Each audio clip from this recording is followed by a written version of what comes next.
સ્વાધ્યાય ટીવી.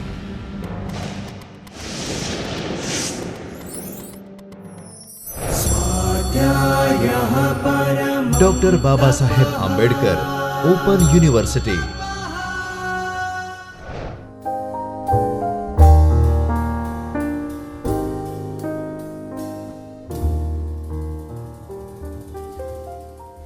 નમસ્કાર.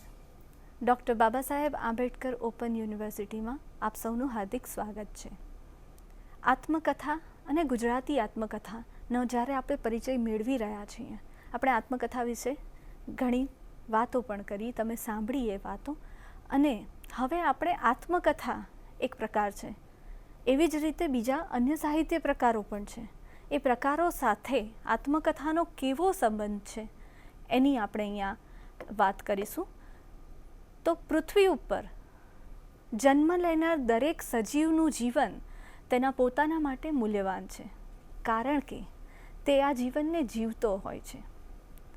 આપણે એમ માનીએ છીએ કે જેના જીવનના અનુભવો બીજા વ્યક્તિઓ માટે પણ મૂલ્યવાન હોય તે જ આત્મકથા કહેવાય. સામાન્ય રીતે આત્મકથા લોકોત્તર વ્યક્તિઓ, રાજકીય સામાજિક નેતાઓ, લેખકો, મહાન વ્યક્તિઓની જ હોય. આ પ્રકારની એક વ્યક્તિત્વ હોય એ જ વધારે પ્રમાણમાં આત્મકથા લખતા હોય. તેથી આ માન્યતા ઘણે અંશે સાચી પણ છે, પરંતુ આ પ્રકારનો કોઈ નિયમ નથી. માત્ર મહાન વ્યક્તિ જ આત્મકથાનો નાયક બની શકે એવું ક્યારેય બંધન હોતું નથી. ઉતાર ચઢાવ, તડકો છાંયડો દરેક વ્યક્તિના જીવનનો ભાગ છે. સંઘર્ષ દરેકના જીવનનું બળ છે. કોઈની આખી જિંદગી સીધી સપાટ તો હોતી નથી. હવે સીધી સપાટ નથી હોતી તો આત્મકથા કેમ હોય? જીવનની જો સરસ પળે પળે અનુભવાતો જે રસ છે અને આપણે જે ઈચ્છતા હોય, તો જ્યારે આત્મકથા લખીએ તો રસાનુભવની અપેક્ષા વગર વાચક આપણી પાસે શું અપેક્ષા રાખે? આપણી પાસે એ અપેક્ષા તો અપેક્ષિત જ છે કે ઉતાર ચઢાવ, તડકી છાંયડી એમાં આવે.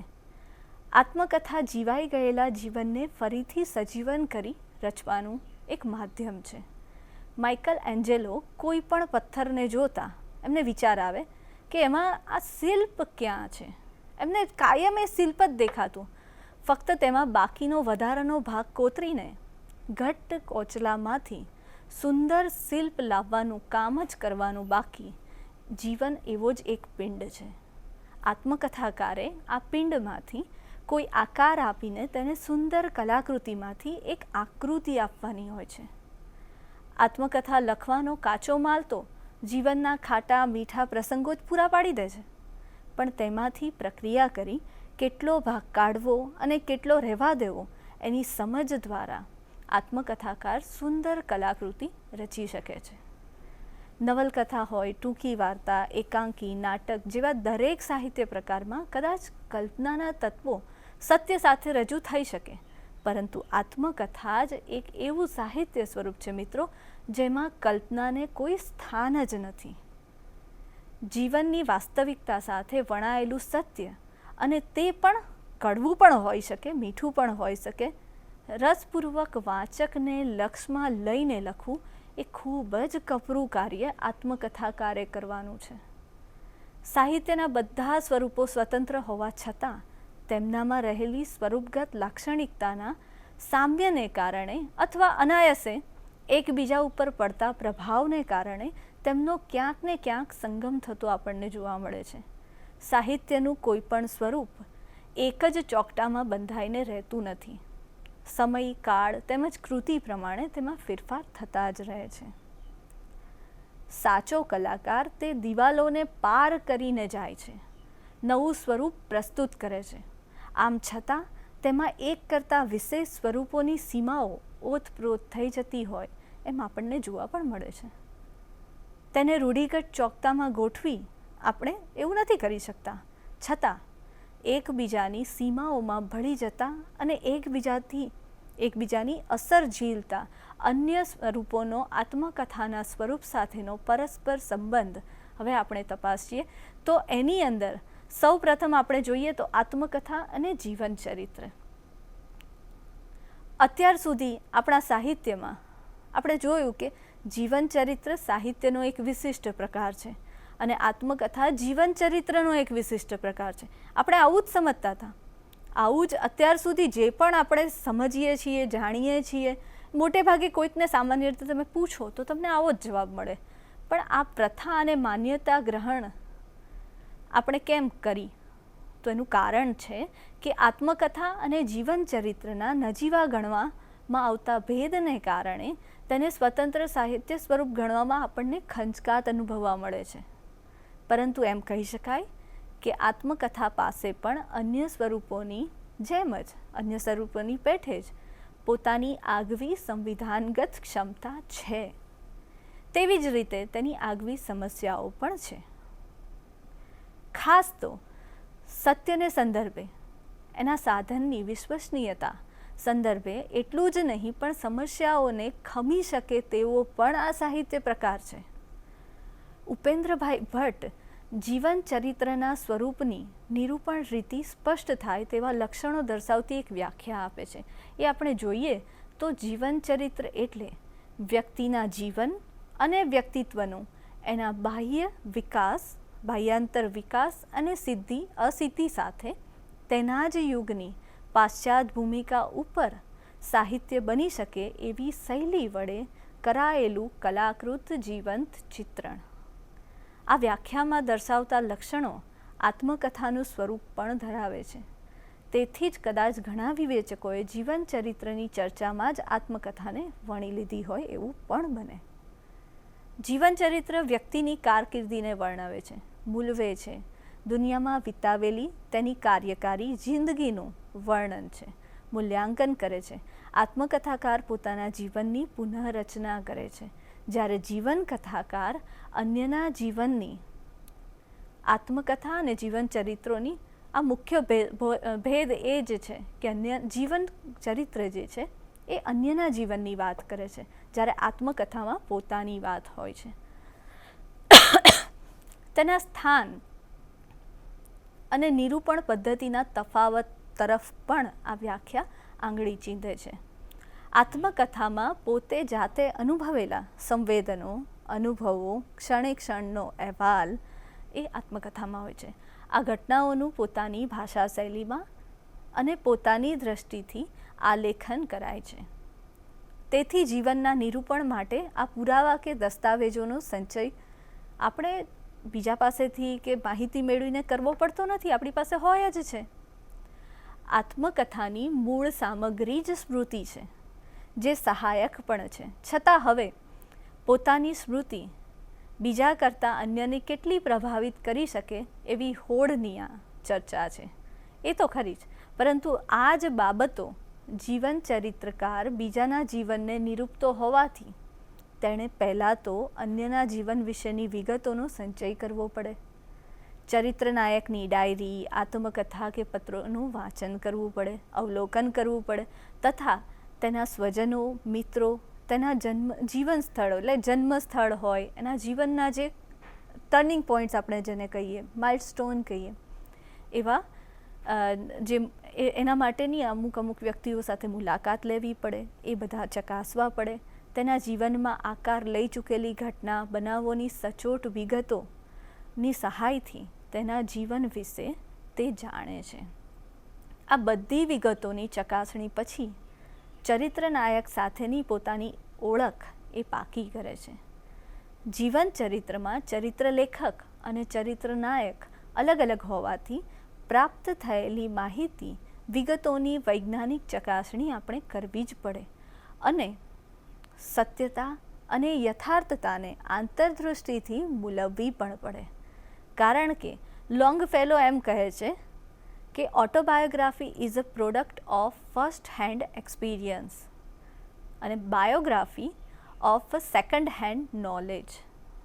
ઓટોબાયોગ્રાફી અનુભવ છે, પ્રથમ આપણે હાથે આપણને જે થયેલો હોય એ અનુભવ, અને બાયોગ્રાફી છે એ માહિતી આપણે બીજા દ્વારા મેળવીએ છીએ, એટલે એ સેકન્ડ હેન્ડ નોલેજ છે. આત્મકથા અને જીવનકથાના આ ભેદને કારણે તેની નિરૂપણ રીતિ પરત્વે બંને જુદા પડે છે. જીવન ચરિત્રકારની સામે ચોક્કસ વ્યક્તિ ઊભું હોય છે.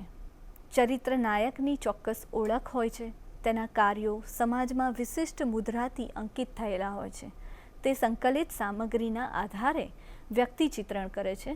તેનું કાર્ય પોર્ટ્રેટ એટલે કે પેઇન્ટર જેવું છે, જે પડેલ સામગ્રીને મઠારવાનું કામ કરે છે. દરેક વ્યક્તિ પોતાને કે બીજાને ઓળખવાનો પ્રયત્ન પોતપોતાની રીતે જ કરતા હોય છે. ટોલ્સ્ટોય જેવા મહાન લેખકે વારંવાર પોતાની જાતને ચિતરી છે.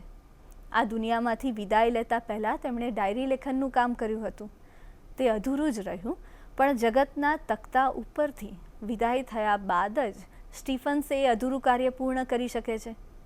ટોલ્સ્ટોય પોતાની આ દુનિયામાં રહેલી ભૂમિકા વિશે અભિપ્રાય આપી શકતો નથી, પણ એનો ચરિત્રકાર સ્ટીફન એ કરી શકે છે. એ ટોલ્સ્ટોય વિશે અભિપ્રાય પોતાના આપી શકે છે. આત્મકથાકારની સ્મૃતિની ક્ષણથી તેના રચનાકાળ પર્યંતનો અહેવાલ છે. બરાબર, તમે જોયું હશે ગાંધીજીની આત્મકથા છે 1927 સુધીની જ છે. એટલે કે જ્યારથી આત્મકથા એણે લખવાનું એક પોતાના જન્મથી શરૂ કર્યું છે, ત્યારથી જ્યાં સુધી એ લખી રહ્યો છે એટલો જ સમયગાળો આવે, પરંતુ તેની તે સિદ્ધિ અસિદ્ધિઓ કે મર્યાદા લક્ષણોની મૂલવણી એ કરી શકતો નથી. તે જીવન ચરિત્રકાર જ કરી શકે છે. જેના ઉદાહરણ તરીકે આપણે જોઈએ તો ગુજરાતી સાહિત્યની યોગેશ જોશી દ્વારા લખાયેલ જીવનકથા મોટીબા, જેમાં મોટીબાના જીવનના દરેક રંગોને પૂરી રસિકતાથી અને ઘટનાઓના સંબંધિત તારણ સાથે રજૂ કરી છે. આત્મકથા એ જીવનની કોઈ પણ એક ક્ષણે કરેલું અતીતનું પાશ્ચાત્યગામી દર્શન છે.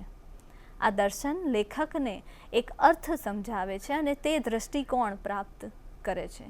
જ્યારે જીવન ચરિત્રનો લેખક નાયકની જીવન સામગ્રી પોતાના દૃષ્ટિકોણથી ગ્રહણ કરી પોતાને લગતા વિશિષ્ટ પાસાઓને આવરી લઈ જીવનકથા પ્રાપ્ત કરે છે. આત્મકથા લખવાનું શરૂ કર્યા પછી પૂર્ણ થતાં ઘણો સમય પણ લાગી શકે છે. નર્મદે મારી હકીકત એકવાર લખી, જ્યારે નર્મદ પરનું જીવન ચરિત્ર નવલરામે, વિશ્વનાથ ભટ્ટે, મુનશીએ વગેરે ઘણાએ લખ્યું છે. દરેક જીવન ચરિત્રકાર દીઠ અલગ અલગ જીવનકથા આપણને તો મળવાની જ ને. આત્મકથાકારે લખેલા આત્મચરિત્ર લખતી વખતે સ્મૃતિની ધૂંધળી રેખાઓ અને અનુભવ સંવેદનો સાથેના ભેળસેળ જે સામગ્રી હોય એનો સંપુટ હોય છે. જ્યારે જીવનકથાકાર નક્કર પુરાવાયુક્ત સામગ્રીનો ઉપયોગ કરી મહત્ત્વની વસ્તુ યાદ કરીને આપણી સામે પ્રસ્તુત કરે છે. જીવન ચરિત્રમાં ચરિત્ર નાયક લેખકની કૃપા પર નભે છે. ચરિત્ર લેખક તેને જેમ ઈચ્છે તેમ ચિતરી શકે, જ્યારે આત્મકથામાં ઓછામાં ઓછું ચરિત્ર નાયકે બીજાની કૃપા પર નભવું પડે. આત્મકથામાં તો પોતાના અનુભવો છે, એટલે એમાં બીજા ઉપર નભવાની વાત નથી. એમાં આપણે ધારીએ, આત્મકથાકાર ધારે એ રીતે પોતાની જાતને ચિતરી શકે, પોતાને થયેલા અનુભવોને વર્ણવી શકે, જ્યારે જીવન ચરિત્રમાં એવું નથી થઈ શકતું. આમ દેખીતી રીતે સામ્ય ધરાવતા બંને સાહિત્ય સ્વરૂપો એકદમ નોખા માલુમ પડે છે. આ બંને સાહિત્ય સ્વરૂપોમાં આપણે ઘણીવાર કહીએ બાયોગ્રાફીની આગળ ઓટો લગાવીએ એટલે ઓટોબાયોગ્રાફી થઈ જાય, પણ એ એટલું લગાવવાથી એના કોન્સેપ્ટમાં, એના અનુભવ, એના વર્ણન, એની કથા એ બધામાં બહુ મોટો ફરક પડે છે. આત્મકથા આપણે લખીએ તો આપણે આપણા જન્મથી લઈ અને જ્યાં સુધી લખી છે ત્યાં સુધીનો જ સમય આવે, જ્યારે જીવનકથામાં તો જે જીવનકથાકાર છે એ જે વ્યક્તિ ઉપર જે વ્યક્તિની જીવનકથા લખી રહ્યો છે એનો સમગ્ર બેકગ્રાઉન્ડ જેને કહીએ, એનું આખું જ ઇતિહાસથી લઈ અને એના મૃત્યુ સુધીના સમયગાળાને જીવન ચરિત્રકાર વર્ણવી શકે છે. જ્યારે આત્મકથાકાર પોતાના મૃત્યુને કેવી રીતે વર્ણવે? આત્મકથા તો લખાય જ નહીં તો પછી. આ જ રીતે બીજો એક બહુ જ સરસ પ્રકાર છે મિત્રો, એ આત્મકથા અને આપણે તુલના કરીએ તો સંસ્મરણ સાથે. આ બંને વચ્ચે પણ બહુ નજીકનો સંબંધ છે. નાની અમથી ભેદરેખા છે, પણ છે ખરી. આત્મકથા અને સંસ્મરણ એ અનુભવોના આટાપાટા ઉપર ગૂંથાતા સ્મૃતિ આધારિત સાહિત્ય પ્રકારો છે.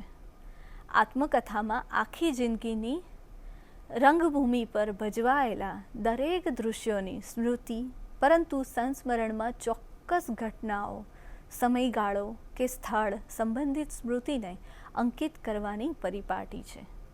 આત્મકથામાં લેખકનો કેટલાક મુખ્ય પ્રસંગો, વ્યક્તિઓ કે સ્થળકાલનો ઉલ્લેખ હોય તો એ અર્થમાં આત્મકથા પણ સંસ્મરણ જ છે. આત્મકથા ઓટોબાયોગ્રાફી છે તો સંસ્મરણ મેમરી છે. આમ સાધારણ રીતે નિરખતા બંને સ્વરૂપ સરખા લાગે, તેથી બંને વચ્ચે ભેદરેખા દોરવી આપણને મુશ્કેલ થઈ પડે. બંને વચ્ચે ભેદ દોરવો હોય તો કહી શકાય કે આત્મકથા સ્વની કથા છે, જ્યારે સંસ્મરણ એ સ્મૃતિ કથા છે. આત્મકથામાં આત્મકથા લખનાર વ્યક્તિ મહત્વ ધરાવે છે, જ્યારે સંસ્મરણમાં સ્મૃતિ મહત્વની છે. સંસ્મરણકાર પોતાને જે ગમ્યું અને જે મહત્વનું લાગ્યું હોય તે મુક્ત રીતે લખી શકે છે.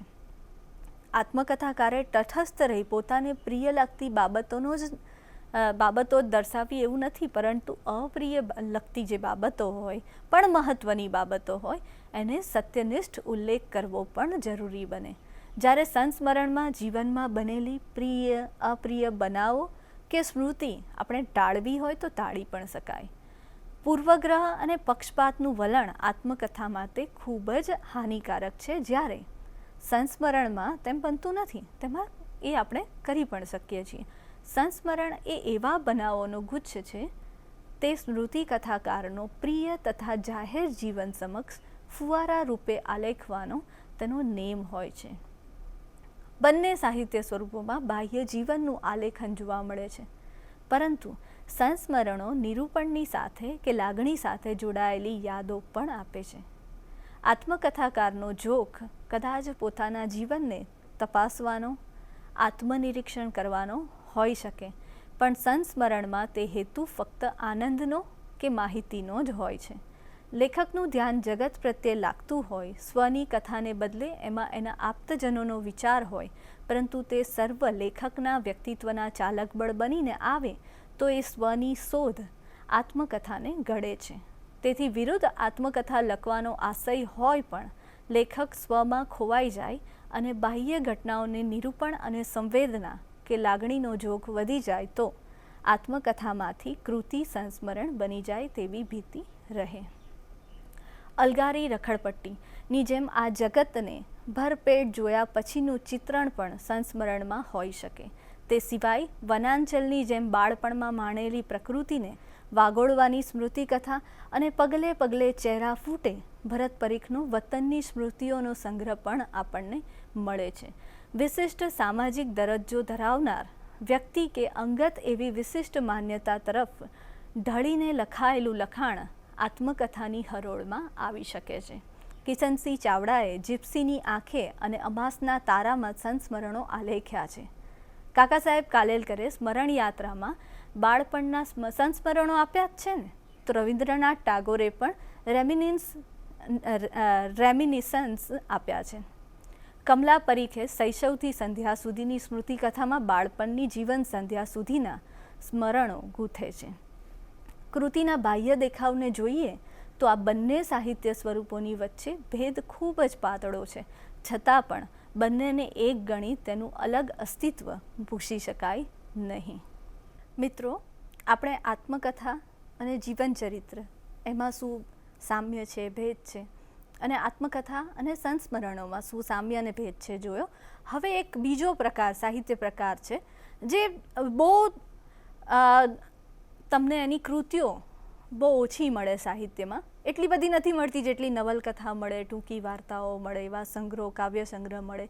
પણ આ સાહિત્ય પ્રકાર પણ ખૂબ જ મહત્ત્વનો છે અને આત્મકથા સાથે એક એનો નાતો પણ છે. એવો એક સાહિત્ય પ્રકાર છે એ આત્મકથા અને ડાયરી. ડાયરીને આપણે રોજબરોજની આત્મકથા કહી શકીએ. કવિ બકર ઠાકોરે તેને દિન કી નામ આપે છે, તો તેના બીજા પર્યાય તરીકે જોઈએ તો રોજનીશી કે વાસરિકા, વાસરી, દૈનંદિની આપી શકાય. આવા બધા ઘણા નામ છે આ ડાયરી સ્વરૂપના. તો ડાયરીની સાથે આત્મકથા કેટલું બધું સામ્ય ધરાવે છે કે તેને રમણલાલ જોશી આત્મકથાની જ બાલ આવૃત્તિ કહેવા પ્રેરાય છે. ડાયરીનો આત્મકથા સાથે ગાઢ નાતો હોય જ, કારણ કે ડાયરી આત્મકથા અને જીવન ચરિત્ર માટેની કાચી સામગ્રી પૂરી પાડે છે. ડાયરી લેખકો પોતાના જીવનમાં બનેલી ઘટનાઓ તથા રોજબરોજની અનુભવાતી ક્ષણોને, કે તે પછી ક્ષુલ્લક હોય કે મહત્ત્વની, પણ તાજી જ નોંધાય છે. જરૂરી નથી કે ડાયરી લેખ રોજે રોજ ડાયરીમાં નોંધો લખે જ. તે ઘણીવાર 2-4 દિવસ કે પછી થોડા સમય નિયમિત લખ્યા બાદ અઠવાડિયે કે વર્ષે કે પછી પણ તબક્કાવાર પણ લખાયા જાય. પરંતુ તે લખાય તે અનુભવ દ્વારા ઘૂંટાયેલી નહીં, પણ તાજા સંવેદનોની રૂપરેખા બને છે. જ્યારે આત્મકથા જીવનના એક પડાવ પર પહોંચ્યા બાદ વીતી ગયેલ ક્ષણોનું અનુભવની આંખે કરેલું ચિત્રણ છે. ડાયરીનું લખાણ ક્યારેક નરસિંહ રાવની રોજનીશીની જેમ ટાંચણ સ્વરૂપનું પણ હોય, તો ક્યારેક ગોવર્ધન રામની મનન નોંધની જેમ અહેવાલ સ્વરૂપે હોય છે. આ ઉપરાંત નરોત્તમ પલાણની એક અધ્યાપકની ડાયરી એ ડાયરી સ્વરૂપનું નોંધપાત્ર ઉદાહરણ બને છે. ક્યારેક તો ડાયરી એટલું તો વિસ્તૃત સ્વરૂપ ગ્રહણ કરે છે કે તે પ્રત્યે સંવેદન અને પ્રત્યેક શ્વાસનો ઇતિહાસ આપી જાય એવું આપણને લાગે છે. આત્મકથા અને ડાયરી એ બેઉ સ્વરૂપો વચ્ચે એક સ્પષ્ટ ભેદ છે. આત્મકથા એ ભાવક નિરપેક્ષ ન હોઈ શકે, જ્યારે ડાયરી ભાવક નિરપેક્ષ હોઈ શકે. ડાયરી ક્યારેક અંગત સંદર્ભ માટે હોય છે, ક્યારેક ડાયરી દ્વારા એકત્રિત થયેલી સામગ્રી કાચી સામગ્રીનું કાર્ય કરે છે. આમ ડાયરીને અંગત એટલે કે પર્સનલ સ્વરૂપે આપણે કહી શકીએ. તેથી એમ કહી શકાય કે ડાયરી સહૃદય મિત્રોની ગરજ સારે છે. ઘણીવાર આપણે નથી કહેતા કે કોઈ વ્યક્તિ છે એકલતા અનુભવે છે, અથવા તો એને કોઈ વાત કહેવી છે અને છતાં કોઈને નથી કહેવાતી, તો આપણે શું કરીએ? આપણે પોતે પણ એ જગ્યાએ હોય તો આપણે શું કરીએ? લખવા બેસી જઈએ. કાગળ ઉપર આપણી ભાવના, આપણી સંવેદના અને આપણી સાથે બનેલી જે પ્રિય અપ્રિય ઘટના છે એ આપણે કાગળ પર ઉતારીને, કલમ દ્વારા કાગળ પર ઉતારીને હળવા બનીએ છીએ. એવો બધાને જ અનુભવ હોય. મિત્રો, તમને પણ આવો કોઈ અનુભવ હશે. વ્યક્તિની મોકળાશ અને પોતાના હૃદયની વાત તેમાં આપણે લખીએ છીએ, તો ક્યારેક તેનાથી વિશેષ પોતાના મનોમંથનો, આકાંક્ષાઓ, ક્ષતિઓ અને સિદ્ધિઓ દ્વારા ખૂબ જ અંગત સુખ દુઃખ પ્રગટ કરી શકે છે. આવા જ એક ડાયરી સ્વરૂપને સિદ્ધ કરતી કૃતિ હમ ભી ક્યા યાદ કરેંગે છે, જેમાં શેખ આદમ આબુવાલાની ડાયરીનું સિરાજ રંગવાલા સંપાદન કરી પ્રકાશિત કરે છે. આત્મકથા જીવનની યાત્રા કોઈક સ્થળે આવી શરૂ થાય છે, જ્યારે રોજનીશી રોજે રોજ લખાય છે. આ લક્ષણ જ ડાયરી અને આત્મકથાને એકબીજાથી વિખૂટા પાડે છે.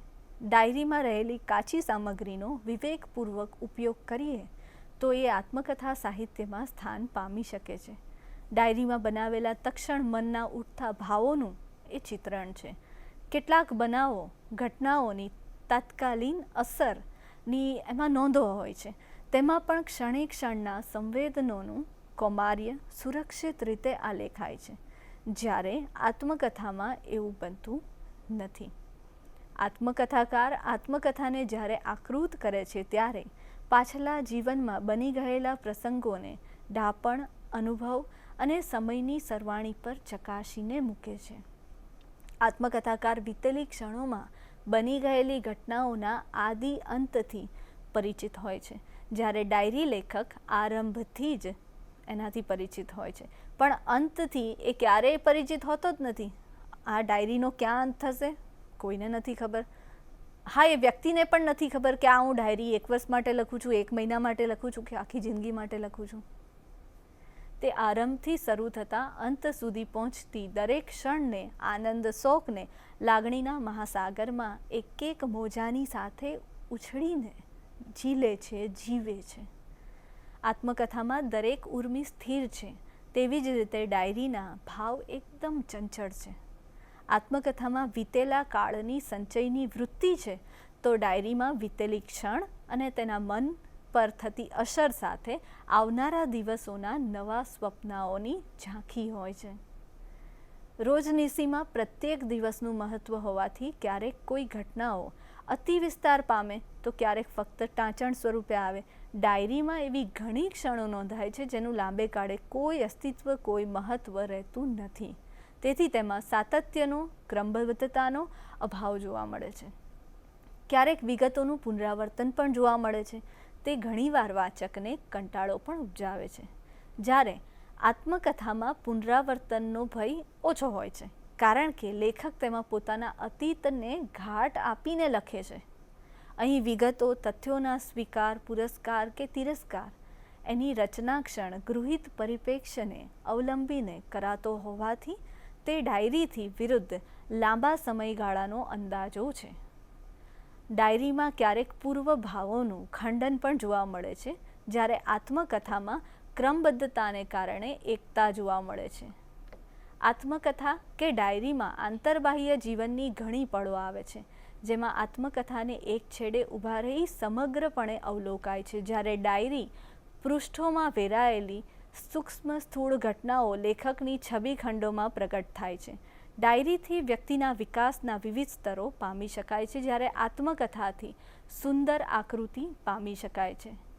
તટસ્થતાનો અને સત્યનો ગુણ બંને સ્વરૂપોમાં અનિવાર્ય બને છે.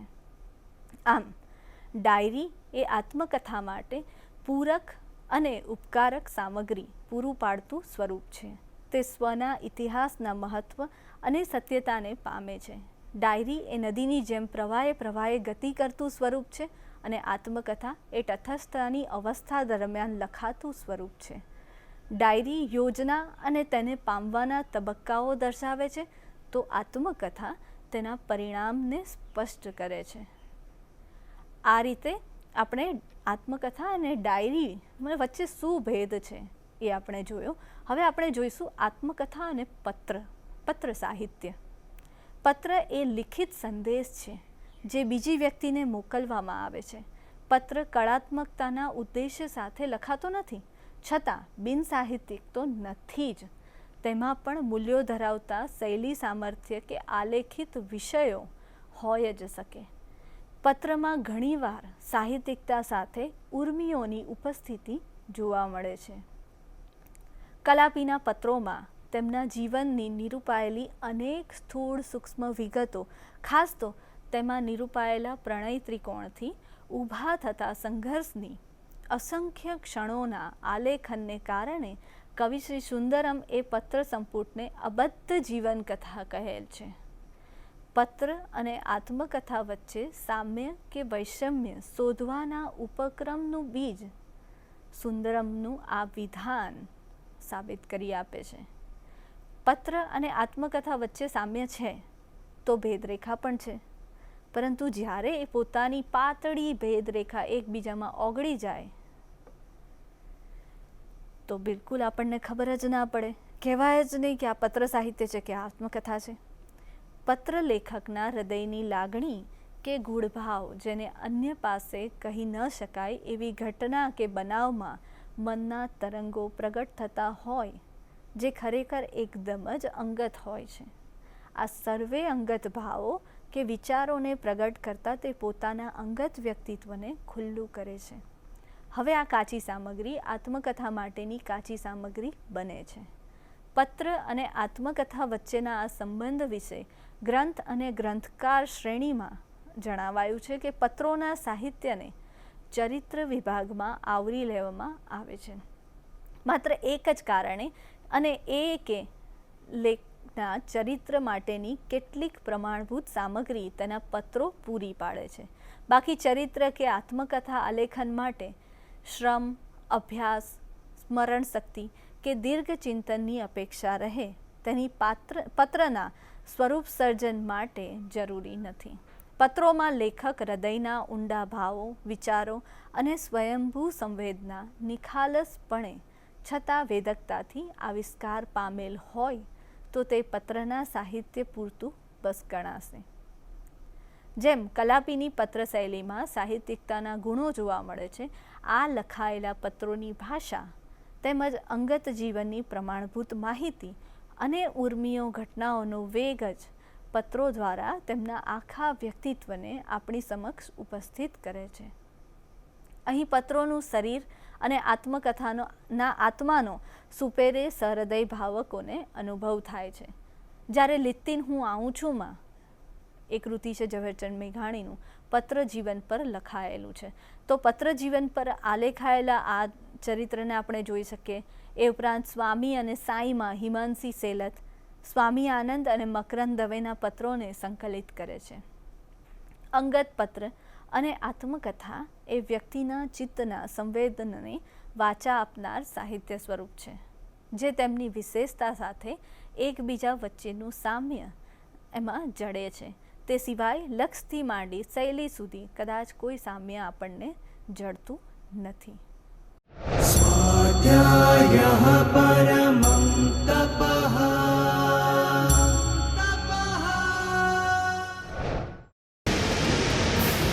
સ્વાધ્યાય ટીવી